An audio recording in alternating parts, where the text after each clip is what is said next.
And he's like, oh, did he say no? I'm like, yeah, he said no. I want the woman. So he's like, all right, I'll go get the woman. So I waited for the woman. Woman comes up to me. She's like, he's right. It is against the rule, but you've got 2 little ones and I'm going to let you in. And I was like, yes, like, thank you. And I just feel like that story is like the problem. And that's like what going back to work can feel like. See how I tied it in there?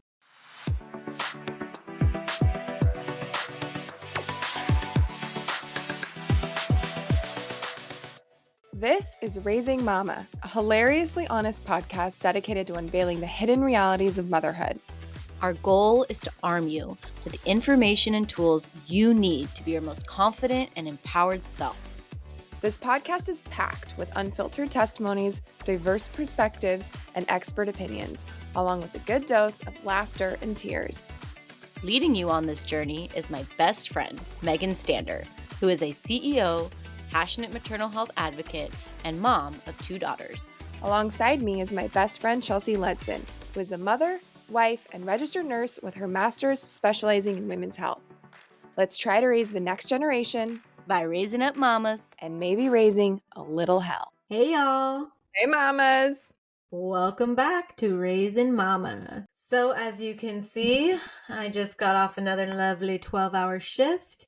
And Megan and I, we were so pumped. We found so much traction on Instagram with all y'all out there that a lot of people are into mat leave. And there's a lot of us working moms out there.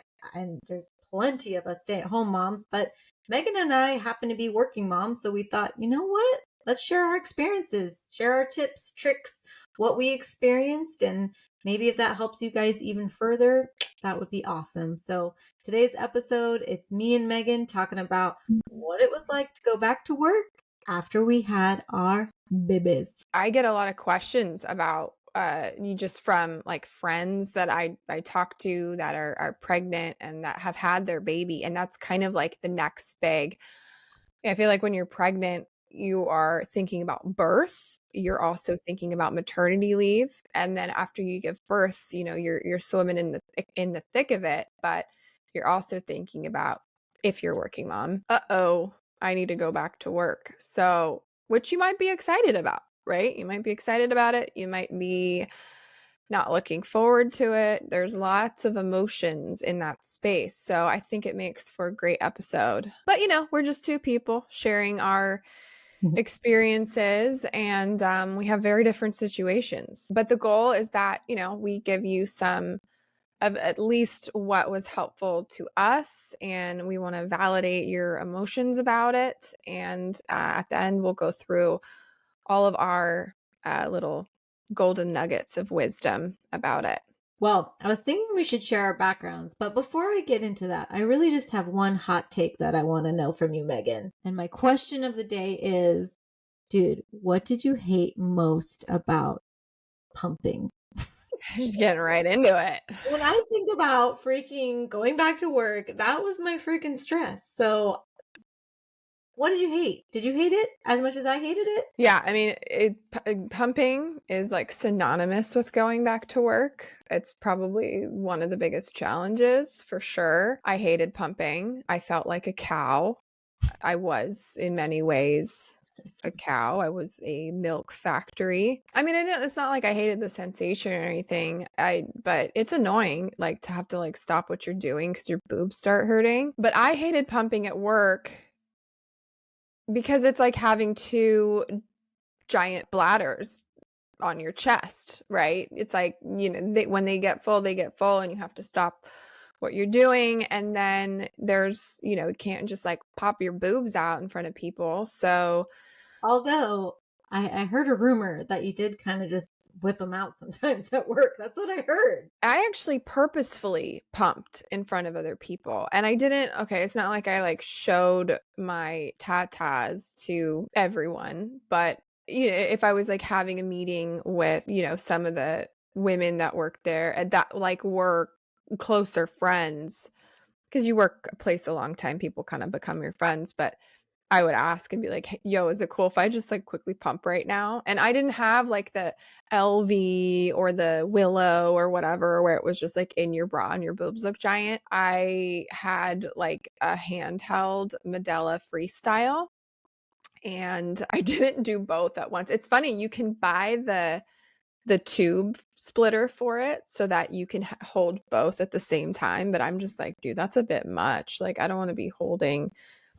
I did a TikTok video. I remember like for my first kid, I did a TikTok video because like I had her during COVID. And so that was when like TikTok got really big. You can go find it. It's at raising mama underscore. But I did like uh I like pretended I was like I had both of them on me and I was like walking through my house to that like pew pew pew thing. But I always felt like I had like these like guns like locked and loaded. But anyway, so I would do one and then I would just like throw a blanket over my shoulder because you have to open your bra a bit to like insert the phalange. And yeah, I mean, it sucks. I think for me, like the biggest thing was just feeling like I wasn't doing it enough, missing it. I want to talk to you about after you had Layla, what were your feelings about going back to work? Because you're a nurse, like you have an intense job, you work night shifts, you work 12-hour shifts. You're not like me where like you can just slowly ease back into it. So, how did that feel for you? Well, two things. One, you're crazy. I can't believe you like purposely pumped in front of people. Go you. I'd be like terrified. You got to And normalize it. You just need to normalize it. I'm like, I don't give a fuck. Like I'm making food for the next generation. I just don't care. Like this needs to be, oh, okay. Yeah. Like I'm the boss and I have like, yeah, I have a baby. Like how do you think you ate when you were little? Like I'm not trying to show you my boobs, but like this is how it works, kid. Like I'm not like it's going to start now making it normal. I'm not going to wait for somebody else to make it normal. well, okay, I was the exact opposite of you. I was like not whipping out anything ever, and I tried to be like as discreet as possible. And the way I was is the way I am with everything, just ultra detailed and planny outy. So I like researched all the pumps out there, and really for me, it came down to like the two hands-free ones, like the mobile ones. So there's the Willow and the Elvie. And I chose the Elvies. So basically they're super cool. They just like charge and then you put them inside your bra. Which one did you like better? Okay, here's my 2 cents. As a nurse, if I had known this beforehand, I would have definitely not gone with the Elvies. I would have gone with the Willows. But I did Why? well, okay, so the Willows basically they're huge. Like I'm talking Dolly Parton boobs, like they're super big, so they're not very discreet. And they're a little loud, so you're like patience and it's like but two things. Number one, most biggest thing as a nurse that like I think why they are supreme is you can straight up do a handstand in the Willows. So like if you did CPR, if you like I don't know, or picking something up off the ground, it doesn't matter. I 360. have an image in my head of you giving someone CPR and your breast milk like splattering in their face Yes, didn't splatter in their face, but yes. all over your I clothes. I chose the Elvies, right? Which they're smaller and they're not, again, I went for the whole discreet thing. They're smaller, they're not as loud, and they're kind of more environmentally friendly in the sense that, like, there's this plastic refillable piece versus like these like one-time bags that come out. But even that was stupid because at work, it's way easier to just have a bag that you just like take out and not like 6 parts that you clean. That was the other downside of having the Elvies. But anyway, I literally had that happen to me. Like I was pumping, I was like in the ICU, there was a code, I didn't really think about it. And then I just like started to do compressions. And then like my whole bottom part of the Elvies was full of milk and they just like all in my bra, like all over my scrubs. And I was like, And the sad thing too is that's wasted milk. So you're like, no. no joke, right? Like you're like, I just pumped like for 6 hours. So yeah, I definitely recommend like if you're into the hands-free ones, then and you're a nurse, or you have a very active job, that the Right. Willow is the way to go. Elvies are better because they're like more discreet, and maybe if you want to be environmentally friendly, or again, if you have like access to a sink and a lot of cleaning like stuff. Like in hospitals, you just don't want all like I had to like put all my stuff out like to Yeah. dry. It's just really Yeah. gross to have all your breast pump stuff like in the break room just drying. So Yeah. yeah, that was kind of my experience with that. And then I feel like the other main like just source of stress was just I feel like you're damned if you do and you're damned if you don't. Like I was definitely not built to be that very like stay at home. I'm not a homebody, you know? So I was like ready to just like get out into the world, excited to go back to work and truly excited. But then it's like you also then immediately feel guilty and then immediately are sad that you're not with your baby. And then you immediately have, or I had all these thoughts of like, oh, Mhm. well, definitely like I didn't get as much milk when I pumped, right? Or like in the scenario where all my milk fell out in CPR, I just like lost all that milk. So It's definitely, like, a lot to be stressed about because 'cause you're stressed about milk supply, you wanna keep it going, you've got all this pressure to breastfeed as much as you can, and, if you decided to take the formula route, again, we're very, like, "Do what you wanna do, it's up to you, we both used formula. fed is best." Yeah, we did both use formula, yeah, Like it's just but do it if you gotta do it. yeah, but if you do wanna, get as breast milk as long as possible, then that's a huge pressure, and then you've got the pressure of, like, "Oh, but now I'm doing it at work, so I'm worried about my milk supply, but I'm worried about what other people think of me, and I'm worried about my baby because 'cause I'm not with them." It's a lot. It's a lot. And, newsflash, your kid can still definitely not be sleeping very much, which means you're not sleeping very much. So it's like you have to navigate all this and usually do it on like I had to do it on like very little sleep. So that was like a hard I don't know. It felt like, okay, work is hard enough and now like let me pile on all these extra responsibilities and then a little dash of guilt on top. But how was it for you? Like what did you feel like? I did not have your typical situation. I mean, I talked about it in prior episodes, so I was, like, the quote, unquote, "boss," so I made the rules. I was salaried, so I could work from home. I could work I mean, my job was just work as much as you can, whenever you can, and wherever you can. It didn't stop for me. I didn't clock out at the end of the day. I never Mhm. truly stopped working at all. But, those first couple weeks, I was really just like checking my email. And if people had questions, and I had time or I was bored, I would stop, which this is a whole other thing, but that takes a mental toll still. You might think it doesn't, but to not fully unplug, it takes a mental toll, and I think that a lot of self-employed people and, independent contractors, they get that, and influencers too, like, they can't, I don't know why I'm sitting like that. I'm, like, such a weirdo. I, like, pretend to be cool here, but I don't know how well I'm doing it, but I'm such a fucking weirdo, Chelsea knows. But, yeah, so that was kind of the life that I had in terms of quote unquote going back to work. It's like I was always working, but I am a workaholic. So that's my perspective. But I'm a workaholic that grew up with a stay at home mom. And so I had a lot of guilt about leaving them. I missed them so much. But when I was at work, it was like I was so busy that I zoned it out, which I also felt guilty about. But I tried to just remind myself that like there was no other situation in my life.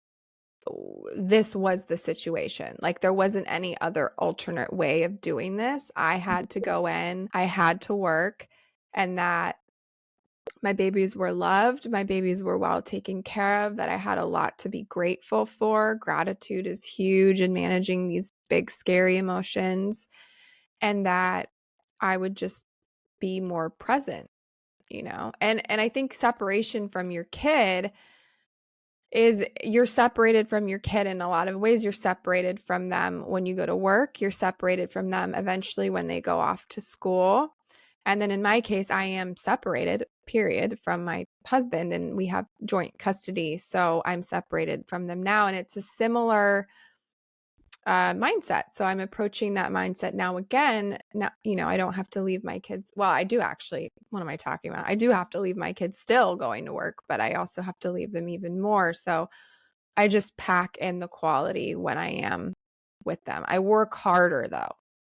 Do you work? Well, you have to, your jobs are so different, but did you feel like you worked harder? Like, how does your work ethic change after having a baby? My work ethic stayed the same, but my priorities shifted. For me, I was much more like, I need the shifts where I can be home and have dinner and do bath and do bed every single night. Like that became really important. I need the unit that supports pumping, right? Like who's not going to be like, oh my God, this girl's always taking breaks to pump. It's like my priorities were like what I could do for my family, what I could do for my kid. And so whatever I could do at work to support that, I would go after that. And it had me thinking, because we talk about this in like our mat leave episode, Which is coming out, by the way. Dude, you guys, okay, side note, Megan and I have worked so freaking hard on this thing. California new parent leave episode where it's not just maternity, aspects of it applies to dads too. We so hope you enjoy it. But anyway, going back to it, basically, the California Family Rights Act, it's all about like having reasonable accommodation at work, which I think is funny because since I'm an employee, right, I'm not like, I can ask for that reasonable accommodation from my boss, right? As long as there's 15 employees, I can be like, yo, you need to give me a place to pump. Yo, you need to give me a long break. Hey, is it reasonable to accommodate me to day shift so I can be home with my family on night shift? Like, is it reasonable? Yeah. Me working full time now? I can work 28 hours. So I got to make all those accommodations. But you work for yourself. I think it would be harder, right? Because instead of it being almost like, oh yeah, I have to ask some external person. I reasonably accommodated myself. There wasn't too much I had to do because I already had my own office. It became more challenging. Well, not challenging, but it was interesting when I was the first person at my company, at least first female. There were dads that had kids, but because we were like 30 people and only like 5 of us were women or something like that. So that's why I was the first person that had gotten pregnant. So I was like, I don't know, whatever's comfortable with you guys is comfortable with me. Then when the second person got pregnant, that was when I had to really think about reasonable accommodation and make those accommodations. And I just But worked. from like the employer's perspective, like I was thinking of it as like, this is what I owed. And now you're like, oh my God, this is what I have to give. Yeah. I was, as part of the mat leave research, I did a lot of research on reasonable accommodation too. And this is in the new parent leave handbook PDF that we made. But there was a process to reasonable accommodation. And part of it is back and forth communications between you and your employer. So it's not just like, this is what I need. There's a back and forth where the two of you are like, you're kind of helping them, like you're making suggestions, they're giving you feedback, and you're putting a plan together. It's not just like this needs to happen, which makes sense because, It's yeah, it's in the name, right? It's a reasonable accommodation. They're not building a separate room for you by law, but they are making accommodations that's reasonable for them and reasonable for you. So we ended up like, we had a warehouse, so we bought dividers and a couch and a coffee table, and we had heaters, and we basically made her a little living room. And then my favorite part is we made a sign that said feeding the next generation, which was hilarious. So she'd put the sign up. I think a couple of times the warehouse guys like walked in when she was feeding, and she was like, dude, the sign's up. Because it was funny because we then had this little like couch area, so people were like, I want to go sit on the couch, but it's like, this is not for you. I feel like for me, one of the big things that helped me that, I don't know, really helped ease my mind when I was at work. Again, I work night shifts, so my baby was more on like the sleepy side of things. Is I got one of those cameras that Oh, like, that's so smart. yeah, they like go in your room, but they connect to your phone, so I could just like sneak looks at my baby and be like, "Is she still there?" It was funny working night shift almost made me feel good because I was like, "Oh, I'm just missing her sleeping and I just see her all like snuggy and happy." And I think definitely what got me over my working mom guilt was knowing that like my kid was super safe, happy, doing really, really well. Like the more I could Yeah. like lean into that, I have this incredible mother-in-law and of course, my incredible husband. But a few times like I'd like leave her like for the first time with the closest to us, someone who's not my husband, the mother-in-law, and just seeing how happy and like how everything was like perfectly fine and she's being with Yeah. someone she loves and just being like, you know what? Like I'm not really at that stage. I'm not at that stage where I would be this like super involved, happy person sitting on the floor, like slowly like flipping a ball back and forth, or you know what I mean? Like I'd kind of probably be, as much as I want to be that mom, like I'm just not that mom. And it's really cool when you find other people who have skill sets that you don't have Yeah. and expose your baby to them. My baby knows a ton of Spanish because like my husband and my mother-in-law speak Spanish, and I kind of learned to be like, oh, like if they're just getting the best version of me where I'm like highly concentrated. Mhm. The quality of childcare that you get is going to affect your mental health and your acceptance of going back to work. That was key for me. We did a combo of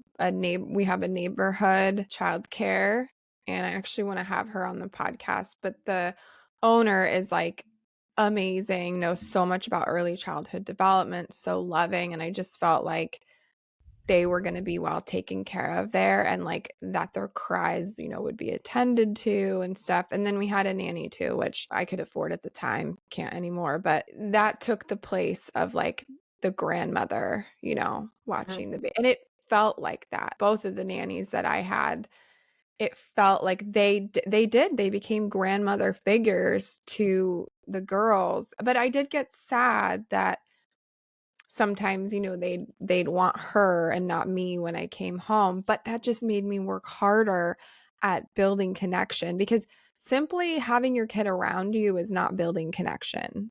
You have to look them in the eye and engage and play and talk to them, and that it's just like any friggin' relationship with any adult. You could have a roommate and not be building connection. You have to like bond. So I worked harder at that. So yeah, it's interesting how you like mold into it, right? You're like you said, like your priorities change. So it's not like you go back to work and that's the end of it. You go back to your job and it's your old life. It's like, no, like it's your old job or new job or whatever, but everything's different. So you're going to do everything that you can to mold that into a situation that like works for you. Totally. Yeah. And I've also, to all the listeners out there, I'm sure I've shared this, but props to my husband, who's like the most magical man ever. He became the stay-at-home dad, did the lion's share of all the things. And I was just telling Megan this. I was like, man, like if ever somehow that's an experience someone can like have for even like a month or two where you swap the roles. Roles. One, I mean, I have so much confidence, like I said, in my husband taking care of my daughter. So again, when I'm at work, I feel super good. And then two, it just helps like, I don't know, I think it helps each person see each other in a more similar light, like that's something I kind of also was grateful for too. I was like, you know what? This gave me this opportunity to involve my husband in maybe a way where husbands aren't typically involved. And it definitely Mhm. showed in my daughter, and it definitely showed in like our marriage. And sometimes there's upsides. It's just like, it can just, for me, it took me a minute. Like I had to kind of take my guilt, glasses Mhm. off. And then I was like, oh, but these are some opportunities that are popping up that otherwise wouldn't have happened if I was a stay-at-home mom. And for me, it's like I just don't, of course, if I needed to, I could be a stay-at-home mom. I think realistically, a very good chance if I was 24/7 alone at home, me being like very depressed and having like mood disorders, I think it's just super high for me. And my friend just had a baby too, and she said the same thing. She was like, "Dude, like I don't know. I don't think we're supposed to be doing this just like one solo parent with one solo kid. Like it's Right. Yeah. some people are miracle women and they're so cut out for it, or miracle men or miracle people. But I think the vast majority of us, it's like we need a little bit. I think it should be maybe more normalized that not doing 24 hours of the exact same thing maybe doesn't work for everybody. That's my 2 cents there. I am not the preschool teacher personality, which I think is the personality that you need to be a stay-at-home mom and love it and find it fulfilling, because it's mentally and emotionally so exhausting and rewarding for Mm-hmm. sure. I mean, Mm-hmm. of course, of course, of course. But I think it takes a certain personality. It's a gift. It really is. And if you've got it, like good for you, man. Like it's a hard job. I've done, I mean, everyone gets a taste of it because it's not like you're at work every day. Weekends and time off and things like that, and maternity leave, of course. Mm-hmm. So it's Narbar. I know. I'm my sister, right? She has 3 kids, stay-at-home mom. Well, she's definitely worked too, but lion's share of her work is the stay-at-home mom. And it's like, man, she was like the resource of all resources. Like when you find that kick butt stay-at-home mom, it's like I like take notes, I'm just like, okay, how are you doing this? Like, Yeah. because they make it look so easy and so good. And it's just like, man, everyone has something I think to provide and give. And it's really great the more people like mesh together. You get to see like all the different perspectives. That's something I really enjoy about motherhood. It's like there is so not one right way to do it. And sometimes it's just like, man, you just got to survive and do what you got to do, trying your best. How did you manage your, well, I guess you said that, you felt at ease that you had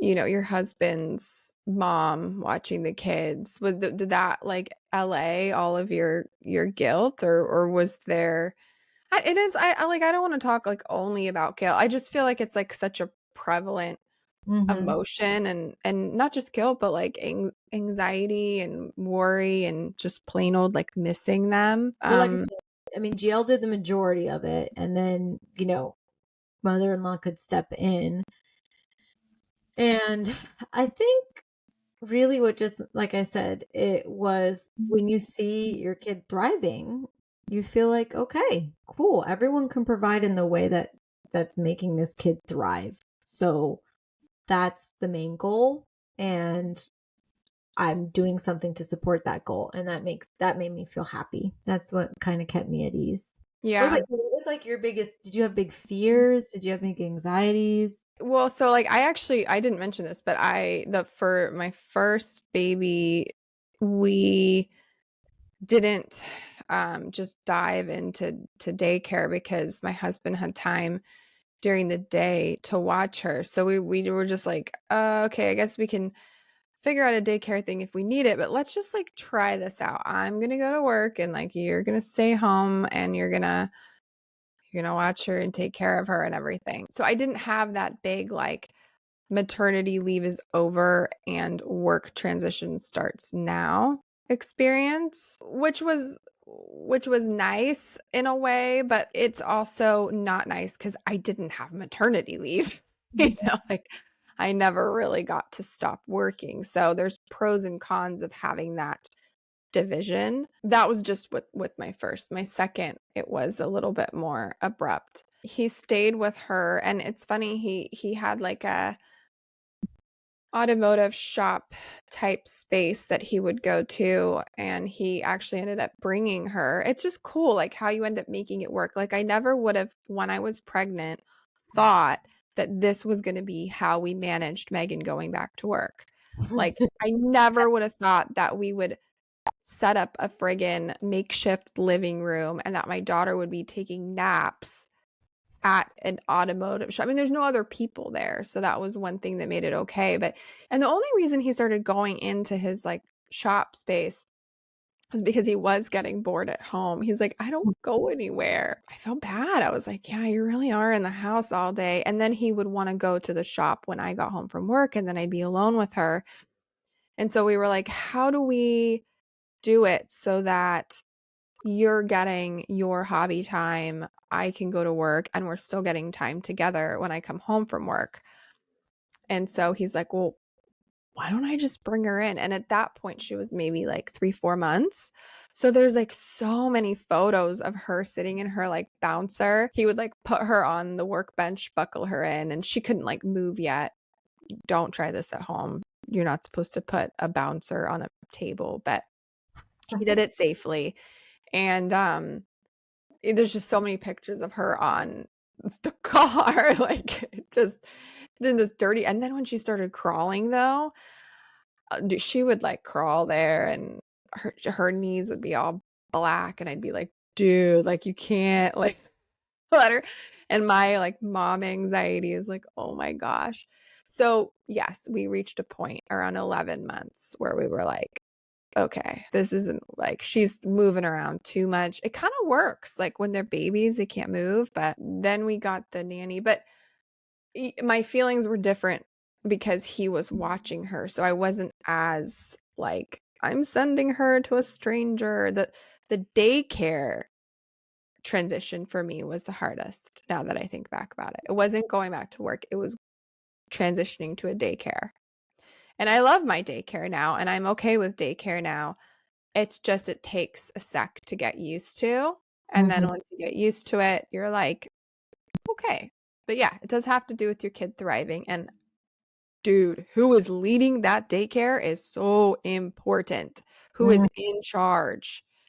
Because that's going to determine everything else. That's giving me a lot to think about because, as you may or may not know, I'm starting an at-home daycare here. So yeah, same thing. It's like, I thought like, man, if you just get that one like really loving family to take in people, I mean, what a difference. Yeah. And we have a program. I mean, I'm not sure what it's like for other places, but it's called the 4Cs. So they subsidize childcare for people like at certain income levels. So it's like they don't even pay us. Like the government funding or something like pays us. So the moms get like really high quality daycare. There's a lot of win-wins out there. So it's just such a hard decision to make because for a lot of people it feels like there's no decision at all. It's like, okay, well, if I go back to work, all my money is going There to the isn't a decision. Yeah. Yeah.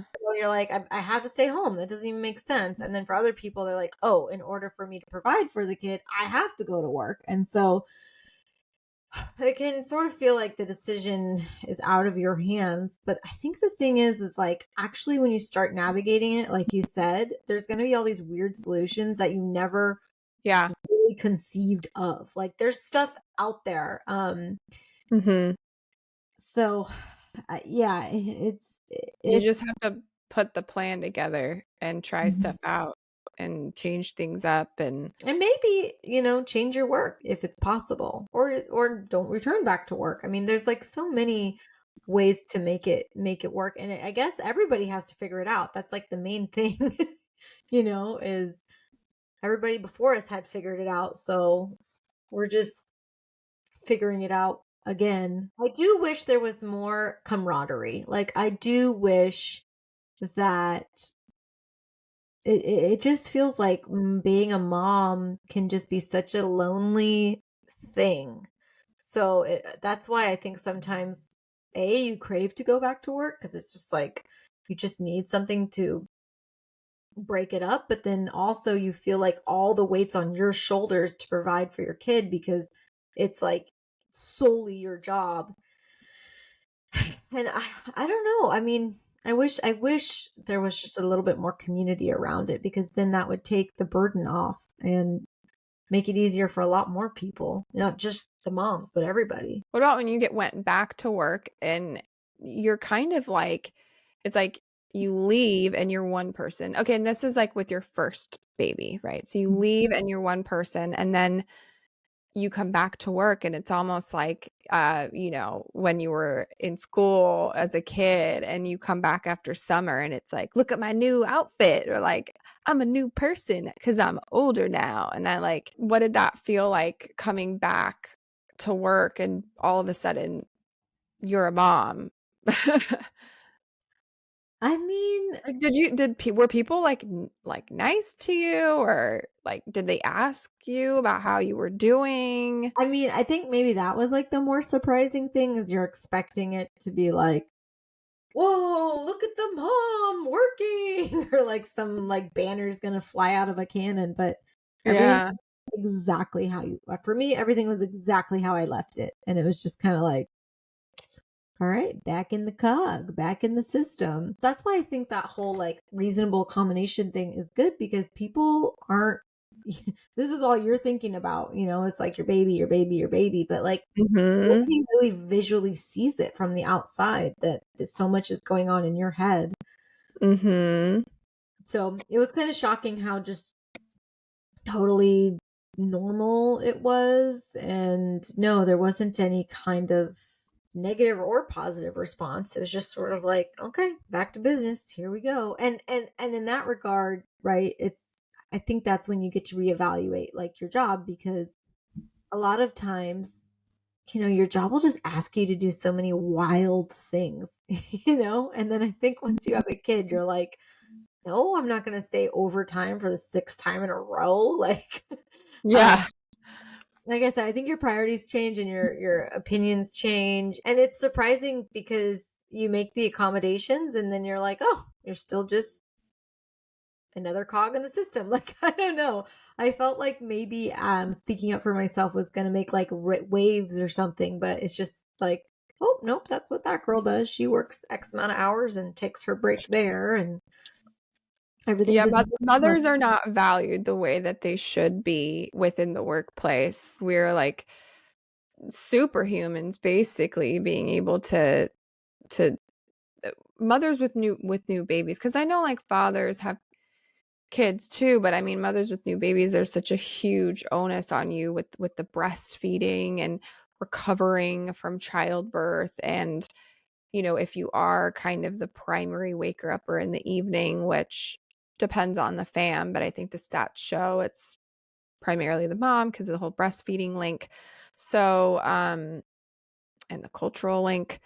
So, you know, it sucks. It it's crazy, like the empathy you have overnight for moms, the people that don't have kids understand what you're going through, you know. They don't understand like if you're not feeling well, or like have are tired, or like you called in sick, or like this is going on, and like they just don't get it, like blissfully unaware. And that creates solidarity with other moms, which is cool, you know. But Mhm. you start realizing how, oh, I don't know if I'd say cruel, but you realize how not set up the world is for supporting mothers. And that's a difficult thing to swallow, you know. It for me, and this is just my personality, it was anger inducing, you know, to the point where I was like, fuck this shit, I'm making a company called Raising Mama.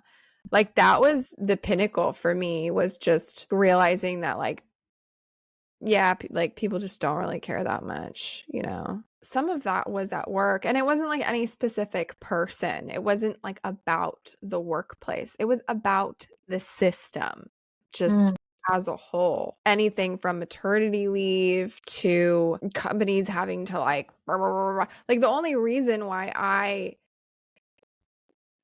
didn't, even me being in control and like making these, the reason even why I didn't do all of that stuff right away and I had to like jerry rig a feeding nook, right, is because like in all of the places I've ever worked, Right. there was never this thing. I had nothing to work off of. I just knew what was normal, and so it never came to me. Then I had kids and I was like, holy crap, how do moms do this? I can't Mm. believe there are moms walking around the world right now. And everybody's just feeling this way like, holy crap, only the moms know. Only the moms know. Nobody else knows. And you know what? If you're a father or a grandfather or whatever, and that's not who we're talking about. you're a gem. But like most people, dude, I was at fucking Disneyland. I gotta tell this story. Okay. I was at Disneyland like a week ago, 2 weeks ago. I could barely afford that. I am like paying for it. They screwed me on the tickets. Just it's a whole nother story. Don't judge me for going to Disneyland. I went to Disneyland. I was at Disneyland and I had trekked with 2 toddlers, a 4-year-old, a 2-year-old. I picked them up I woke up, I had a meeting, a couple meetings. I picked them up at their daycare at 11 a.m. I had everything packed. So much needs to be packed for Disneyland. And, it's like a 2.5-hour drive. There was some traffic. Amazingly, they did not have to stop to go to the bathroom. And I had to figure out how to get my baby, or my 2-year-old, she's still my baby, to get her to somehow take her nap in the car so that by the time that we got there, she'd have rested and we could do like the second part of the day there. And of course she doesn't nap. So I'm like stressed out about that. Get to the hotel. Nobody helps me in the friggin' hotel. Like I had to like, unbuckle car seats, bring both kids safely across the street inside the hotel, check in, grab a cart, take both kids safely across the street, back to the car, load up the trolley with all of the stuff and the strollers, then take the kids with the trolley back in the hotel, down the long ass hallway. 2-year-olds do not walk fast. Check in, I asked them, I was like, can anybody help me like with this like trolley thing? They're like, no, we don't have bellhops. And I'm like, can you fucking help me? Like, do you see me right now? So anyways, this is not the point of the story. So then we do the 25-minute walk to the gates, which is, by the way, I did nap her first. I'm like, she needs her sleep. So we did the 25-minute walk to the gates. So by now it's like 5 o'clock, but at least my kid has slept. So I know I got some time. So I get to the gates and I bought the friggin' SoCal resident ticket, but I couldn't remember my password. So I made a fresh Disneyland.com account, got the SoCal ticket. And I didn't realize that like the last time I was at Disneyland, they checked my ID and confirmed I was a SoCal resident. Didn't count anymore because I made a brand new account. I didn't have my driver's license, but I had my passport because, I'm going to go get a beer. So we did adventure. So I have my passport. It doesn't have my address on it. So here I am, like end of my trek. I'm standing at the Disneyland gates. I can see the princesses. And the guy is like, oh, you don't have we need to verify your address. I'm like, oh, well, like I have a picture of it on my phone. I have a picture. This is how weird I am. This is how often I forget things. I have a picture of me holding my driver's license on my phone to prove that it's not like doctored and that I am the person in the picture. And I show that to them. They're like, okay, let me go get someone. So we get the woman and she was like, okay, I just need to go check. So they made it seem like they were going to let me in. Then instead of the woman coming back, this other dude comes back. I guess the woman got busy and he looks at me with this cold ass face. And he's like, no, it's against the rules. And I'm like, what? Like, do you know what? He's like, no. And I'm like my eyes are starting to water. And I'm like, what? Well, like, what do you mean? Like, she just said that she was going to check and that. She's like, what do you mean? He's like, it's against the rules. And I'm like, you can't go in. This ticket won't work. And I'm like, what I do? He's like, I don't know. You could like go. Now they have this whole reservation thing. Like, yeah, you can go to the thing. And I'm like, then I have to pay more money. Like, I'm like $700 in. And I started crying. I started bawling because it like all of that buildup You know, it's like that's what he's not seeing. I had been like preparing for weeks for this trip, and I had rearranged my work schedule. I worked weekends, like I worked after the girls went to bed, which I do anyway. I put so much into like just being able to do this, and the guy just gave me the most expressionless, coldest thing. So I had two choices. I could go to the fucking ticket booth and fork out more money. I don't even know. Like, I guess, I don't know if I pay for a new one or if they could just say pay the difference. I don't know. I didn't explore that because I was like, fuck you. So I went and I was like, I went back to the ticket guy and I was like, where's that woman? I want the woman. And he's like, oh, did he say no? I'm like, yeah, he said no. I want the woman. So he's like, all right, I'll go get the woman. So I waited for the woman, like Mm-hmm. 7 minutes. Woman comes up to me. She's like, he's right. It is against the rule, but you've got two little ones and I'm going to let you in. And I was like, yes, like, thank you. And I just feel like that story is like the problem, you Mm-hmm. know? And that's like what going back to work can feel like. See how I tied it in there? Oh man. That I think we need a whole other episode called Traveling with Kids.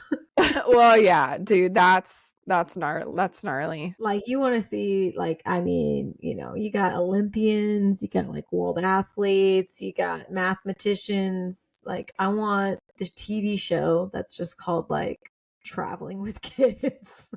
Like who can make it cuz it is so true. Like, what's so tough about traveling with kids slash going to work is you're right. The world's just not really set up for it. We're supposed to be sort of like quarantining kids to these certain areas. But then again, there's not a huge community a lot of the times where like you can bring your kids or do this or like meet up and it all just gets kind of segregated really fast. And that's like one of the hardest parts. Like, you're just like, I'm taking my kid to Disneyland. Like this is supposed to be for them, and it's all even that is a chore. I think that with this going back to work thing, you know, aside from managing the emotions around leaving your precious baby, I like this is just my humble opinion, but I really think that like women women mothers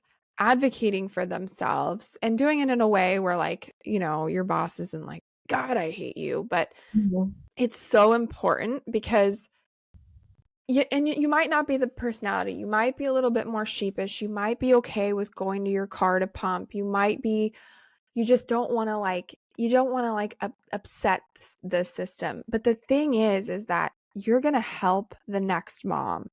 Mhm. So they need to get used to it. And that's why if you live in larger workplaces, there's going to be more people. But in smaller workplaces or in companies where there just hasn't been good leadership in that sense that has an mindfulness about this, you're setting the stage. So like by advocating for yourself and what accommodations you want, you're getting them used to this, you're getting them uncomfortable, and it makes them feel uncomfortable because they're like this is annoying, you know, because it's disrupting business Mhm. for something unrelated to business, but Mhm. crucial to the human experience.